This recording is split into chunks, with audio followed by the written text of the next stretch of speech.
You don't have to wait until you get a big bushel full of tomatoes to can.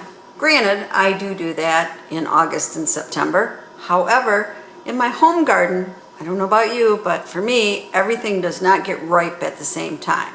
So right now I have some ripe tomatoes, 2 green peppers, garlic, and onions from the garden. So I'm going to make a small batch of spaghetti sauce. I've cut up the tomatoes in 8ths, and yes, I leave the skin on and I use my immersion blender later. I'll show you what I do, but I think there's a lot of nutrients in the skin, so I hate just to throw it away. Then we have our onions. I ended up only using 2 of the onions because that seems enough for the amount of tomatoes that we have, and we do like onions. And of course we like garlic, so I did use all the garlic. And here's the little green pepper.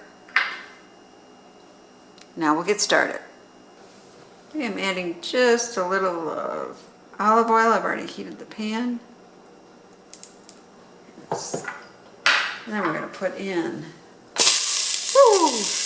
the onions and the garlic.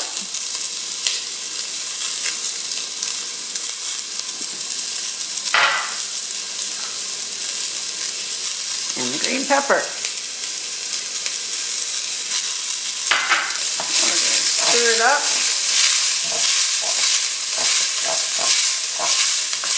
And I'll be back when the onions are a little more translucent. Well, the onions are getting brown, so we're going to put in our tomatoes.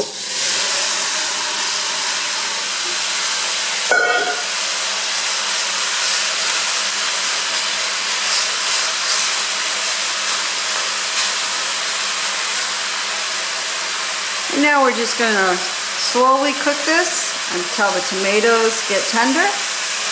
And we'll stir it every once in a while, and then we'll be back.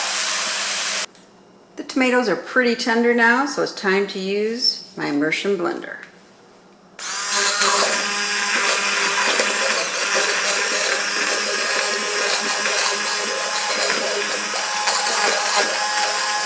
I'll be back when I'm done doing this. Okay, we have no large lumps. I think it's time to put it back on the burner and simmer until it thickens a bit, and then we'll add some sugar and spices. Now you might wonder, why did I leave the seeds in and the tomato skins? When I eat a tomato, I eat both of those, so I see nothing wrong with leaving it in the spaghetti sauce. And it's a whole lot easier.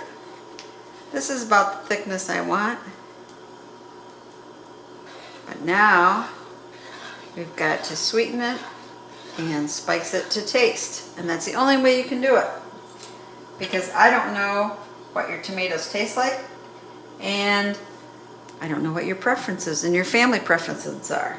So I'm going to start with a teaspoon of brown sugar.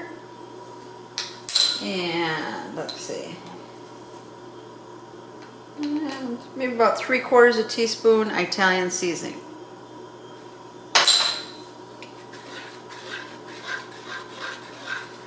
Mix it up real well.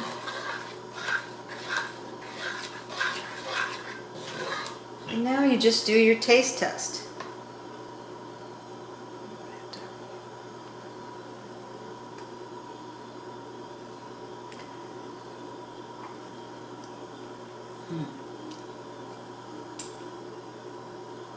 I think more sugar.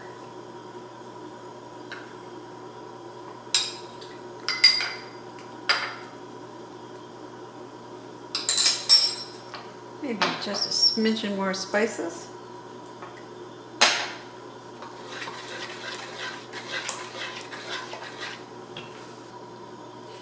And I'm going to add about a 1/2 teaspoon of Worcestershire sauce.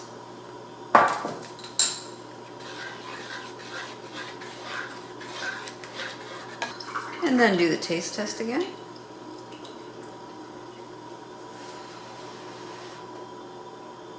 And just a little bit of some cheap Cabernet.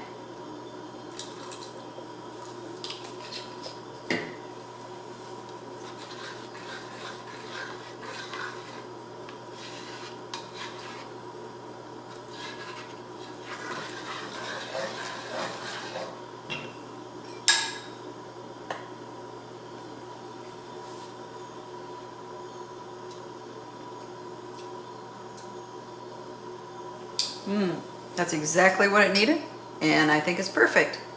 Now at this point, you can eat it over some pasta, you could freeze it, or what I'm gonna do is can it. So those tomatoes made 2 pints, and this is left over. I think I'll make pasta tomorrow for lunch at work and have this sauce. But this goes in the canning cupboard.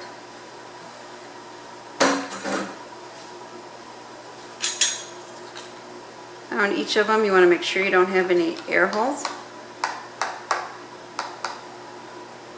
which is kind of unlikely in this liquid of a mixture, but always good to check. And make sure there's nothing on the rim of the jar. It's clean. Good. And just screw finger tight. Got warm here. Now we're ready to can it. The water is boiling vigorously, and I have a lid down below so my jars won't rust right at the bottom. And I've added a little vinegar because we have hard water, and that keeps the jars looking nice. So now we're just going to put them in. And you can hear that bubble. There we go. So process in boiling water for 35 minutes. Now you have 2 more pints of spaghetti sauce for your pantry. And the neat thing about this, small batches, is you can season and make each one a little different. Where if you're doing a huge bushel or more of tomatoes, you want to make sure you get it right if you're making that many pints or quarts of spaghetti sauce. Anyway, it's kind of fun, and you know it's all organic ingredients because it came from your garden. So this is Prepper Potpourri saying thank you so much for watching, and please subscribe and share the knowledge.